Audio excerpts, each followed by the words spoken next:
اللهم صل وسلم وبارك على سيدنا محمد وعلى آله وصحبه وسلم، ازيكم يا فراولاتي؟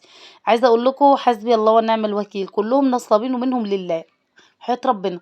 بُصّوا السمك دوّة أنا هاقول لكم، بعتّ كده طلبت سمك من محل سمك يعني إحنا بنتعامل معاه، قُلت له: "أنا عايزة 3 كيلو من السمك كده وتنضّفهم لي." عشان عندي حساسية لمّا بانضّف السمك إيديّا باقعد أهرش كتير.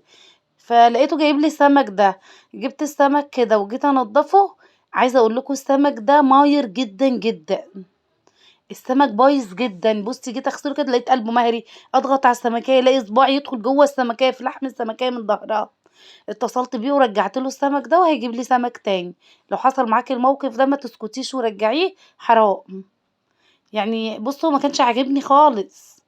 السمكة مايرة في إيدِك كده عاملة زي المَيّة، وأنا رجّعته له خدوا بالكم يا يلبّسوا لحد تاني بقى يعملوا order من الناس اللي بتطلب أكل جاهز، فرجّعته له وقُلت كده أمّا أحضّر بقية الحاجة بقى على ما يجيب لي سمك تاني، بصراحة اتصلت بيه كده وزعّقت له، وكمان خلّيت أبو يوسف اتصل بيه وكده، قال له: "معلش أنا ما كنتش في المحل."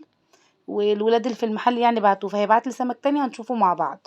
على ما بقى السمك ييجي كده عشان أبو يوسف كان جاي بقى من السفر، قُلت أمّا أحضّر بقى كده بقية الحاجات اللي أنا هاعملها، حضّرت دقة السمك كده حطيت راس توم متقشّرة وعليها شطة خضرا، وعليها كده شوية خل وعصير ليمونتين ونُص معلقة حبهان مطحون، وسمك يعني كمون معلقة كمون كبيرة كده، واديتها كمان معلقة ملح. فرمتهم بقى كده في الكبة زي ما شفتوا عايزاهم مفرومين ناعم جدًا. أو ممكن في الهون كده ممكن تفرميه أو في الخلاط عادي يعني، تمام كده. أجيب بقى طبق كده وأفضّي فيه الدقة بتاعة السمك دي، عايزة أقول لكم منّهم لله وحياة ربنا، ما تشتروش سمك من برّه جاهز، بجد والله العظيم حاجة علّمتني إن أنا ما باعتش أجيب سمك من برّه جاهز، لإني أكيد هو خده مش هيرميه، أكيد هيقليه ويطلّعوا order لحد تاني يطلب order بقى جاهز كده. فجِبت هنا كده دول 3 بصلات كده صغيّرين وفرمتهم كده، يعني فرم مش ناعم أوي، أو ممكن بالسكينة تخرّطيهم، وجِبت معايا هنا كده كيلو إلا ربع من الطماطم وبرضه هاعصرهم في الخلاط، عشان نعمل أحلى غدا مع بعض النهارده كده، نِفسي كانت رايحة له أوي، هُم سدّوا نِفسي في الأول أول ما شُفت السمك، بس هيبعت لي سمك تاني حلو هاورّيه لكم وأقول لِك إزاي تعرفي السمكية الصبحا. جِبت الطاسة هنا بقى كده ونزلت بيها فيها كده بشوية زيت سخنوا أوي، ونزلت بقى كده بالبصلاية بتاعتي، واقوم جاية بقى مقلبة البصلة دي كده، وهاسيبها على نار متوسطة كده لمّا البصلة من الحروف تتحمر والقلب بتاعها هيفضل البصلة متشوحة بس، يعني أنتِ هدّي النار كده شوية وسيبيها تلاقي الحروف تتحمر معاكِ، ونزلت بالطماطم اللي عصرتها كده من غير ما أصفّيها، ونزلت بمعلقة كبيرة كده من الدقة اللي إحنا عملناها للسمك، واديتها بقى ملح وكمون كده وفصين حبهان، عايزة أقول لكم السمك حبهان بيوديه في حتة تانية خالص. هنا بقى كنت سلقت شوية رز كده، غسلت كيلو رز وحطيت عليه لتر من المَيّة وسِبته لمّا يتشرب كده، عشان السمنة تبان معاكِ في الرز، لو حطيتِ كمية قليلة أوي من السمنة وتبان معاكِ، استني لمّا الرز يبدأ يتشرب كده وضيفي السمنة، تخلّي الرز كلّه يلمع كده وبيبقى مفلفل وما بيبقاش عليه دهون كتير يعني، تمام كده. هادّي عليه النار خالص بقى واسيبه كده لمّا يستوي، أدي السمك بقى اللي جالي بعد ما رجعت له السمك، أنا كنت طالبة سمك كبير كده من الأول، جاب لي بقى السمك بُصّوا السمكية بقى أضغط عليها كده لحمها ناشف، قلبها مش مهري، تلاقي السمكية عينيها بتلمع معاكِ كده، تمام كده. هاخده أغسله بقى كده عشان ما أطوّلش عليكم، غسلت السمك حلو بالفرشة وملح وليمون بقى وضبّطته، وجبت بقى كده الدقة بتاعة السمك دي إحنا بنقول عليها دقة السمك أو التمليحة بتاعة السمك، وهاحشي السمك كلّه بيها كده، هاتبّل السمك كده برّه وجوّه بالتتبيلة ديّة كده. عشان بقى ناخدوه كده على النار ونشوف هنعمل كده فيه، تمام كده. لأول مرة بتشوفوني أتمنى تشتركوا في القناة كده وتنوروني. هاجيب بقى كده شوية دقيق معايا واحط عليهم شوية نشا، مش هاكتر يعني، حاولي ما تكتريش، هي كوباية دقيق مثلا كده، وهاضيف عليها معلقة نشا كبيرة، تمام كده، عشان النشا مش هيخلي السمك يشرب زيت معانا، تمام كده. تمام كده هقلب بقى النشا كده مش هاحط حاجة تاني.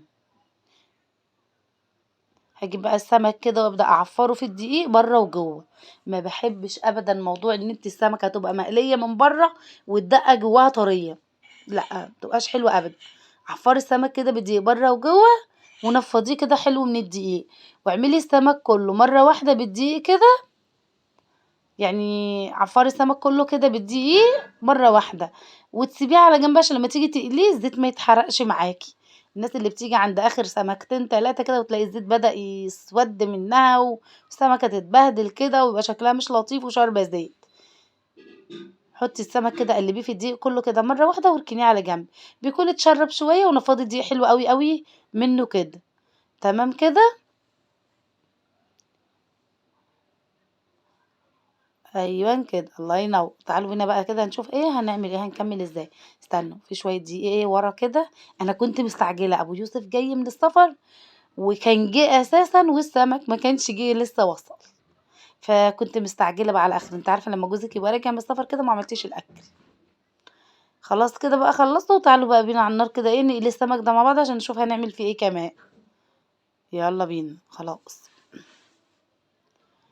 على النار هنا بقى كده كانت الصلصة دي خلاص دخلت يعني كده في التسبيكة، أنا مش عايزاها تنشف أوي معايا، عايزاها كده تكون يعني طرية شوية، وكمان زودتها كوباية مَيّة على فكرة، عشان عايزاها كده يعني سايلة شوية مش عايزاها صلصة ناشفة.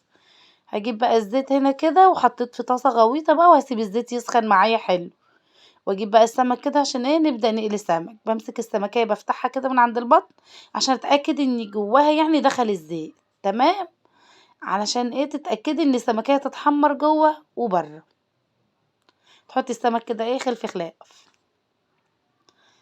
برضه متأكدة من هنا كده إن الزيت دخل جوه السمكية عشان تتحمر حلو معايا، على نار عالية بقى كده وهاسيبه يستوي. هو سمك متوسط يعني مش محتاجين نوطي النار ولا حاجة. اقلي السمك كده على نار عالية عشان ما يشربش زيت معاكي ولا حاجة، ويبقى مقرمش معاكي ونتيجته حلوة يعني. تمام كده خلاص. بصوا بقى ما شاء الله عليه. احط بقى كده طاسة تانية كده من السمك، وخلاص بقى تعالوا قلينا السمك كله. شُفت السرعة دي؟ السمك كله لونه دهبي وزي القمر أهو. لحد هنا ممكن تاكليه كده، بس أنا كان نِفْسي إن أنا أعمله سمك بصلصة بطريقة ماما، اللي هي طريقة زمان دي، كانوا يقلوا السمك كده ويعملوا بقى الصلصة دي. ده اسمه سمك بتخديعة عندنا بنقوله كده، أو سمك بالصلصة. تحفة بقى. هاخد كده بقى الصلصة وأبدأ أحط على كل سمكية شوية. تمام كده لحد هنا. تمام. أحط على السمك كله كده وبقية الصلصة بقى أحطها على الصينية، بس عشان أبقى متأكدة إن السمك كله بقى عليه صلصة. هادّي له هزة كده في الصينية وهاشغّل عليه بقى النار يغلي غلوتين. ممكن تدخّليه الفرن على فكرة، ودّيته على النار العالية التانية كده يغلي غلوتين، على فكرة كان طعمه أقسم بالله تحفة. كان طعمه حلو أوي، أوي، التسبيكة بتاعته وريحته كانت قالبة الدنيا. بس كده خلاص بقى هو استوى بقى. لو عايزة تدخّليه الفرن دخّليه، بس إحنا هناكلوه بقى لحد كده، كُنّا جعانين ومش مستنيين. سمكية ما شاء الله معاكِ زي الفل أهي تحفة، مع شوية رز أبيض بقى وسلطة كده ومخلل، وبيكون الموضوع حلو يعني وزي القمر كده. جرّبوه بقى بالطريقة دي هيعجبكم أوي. بس كده بالهنا والشفا. لو عجبكم الفيديو لايك وشير وسبسكرايب. باي باي، باحبكم في الله.